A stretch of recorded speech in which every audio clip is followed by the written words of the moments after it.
The Tale of Squirrel Nutkin by Beatrix Potter, narrated by Troy Dolenyuk. First published in 1903 by Frederick Warne & Company. This is a tale about a tale that belonged to a little red squirrel, and his name was Nutkin. He had a brother called Twinkleberry and a great many cousins. They lived in a wood at the edge of a lake. In the middle of the lake, there is an island covered with trees and nut bushes, and amongst those trees stands a hollow oak tree, which is the house of an owl who is called Old Brown.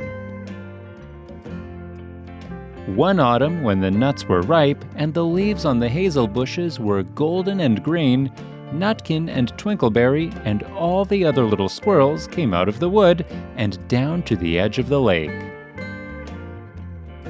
They made little rafts out of twigs, and they paddled away over the water to Owl Island to gather nuts. Each squirrel had a little sack and a large oar, and spread out his tail for a sail. They also took with them an offering of 3 fat mice as a present for Old Brown, and put them down upon his doorstep. Then Twinkleberry and the other little squirrels each made a low bow and said politely, "Old Mr. Brown, will you favor us with permission to gather nuts upon your island?"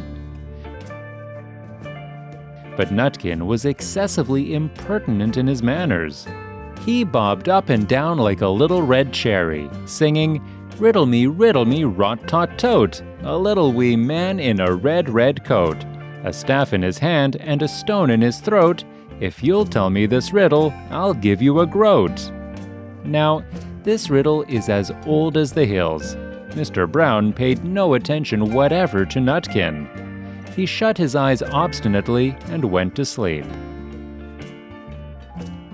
The little squirrels filled their little sacks with nuts and sailed away home in the evening. But the next morning, they all came back again to Owl Island, and Twinkleberry and the others brought a fine fat mole and laid it on the stone in front of Old Brown's doorway and said, "Mr. Brown, will you favor us with your gracious permission to gather some more nuts?"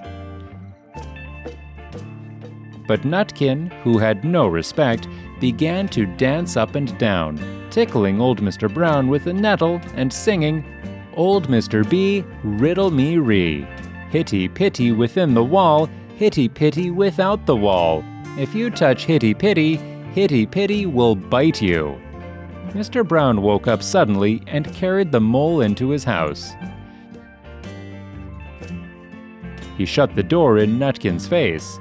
Presently, a little thread of blue smoke from a wood fire came up from the top of the tree, and Nutkin peeped through the keyhole and sang, "A house full, a hole full, and you cannot gather a bowl full." The squirrels searched for nuts all over the island and filled their little sacks. But Nutkin gathered oak apples, yellow and scarlet, and sat upon a beech stump playing marbles and watching the door of Old Mr. Brown. On the third day, the squirrels got up very early and went fishing. They caught 7 fat minnows as a present for Old Mr. Brown. They paddled over the lake and landed under a crooked chestnut tree on Owl Island. Twinkleberry and 6 other little squirrels each carried a fat minnow, but Nutkin, who had no nice manners, brought no present at all.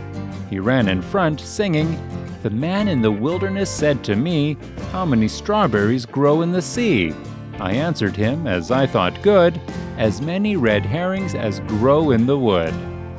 But old Mr. Brown took no interest in riddles, not even when the answer was provided for him.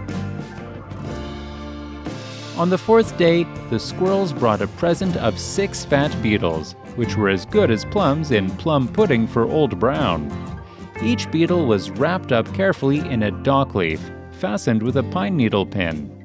But Nutkin sang as rudely as ever, "Old Mr. B, riddle me ree, flower of England, fruit of Spain, met together in a shower of rain. Put in a bag tied round with a string. If you'll tell me this riddle, I'll give you a ring. Which was ridiculous of Nutkin because he had not got any ring to give to Old Brown. The other squirrels hunted up and down the nut bushes, but Nutkin gathered Robin's pincushions off a briar bush and stuck them full of pine needle pins. On the 5th day, the squirrels brought a present of wild honey.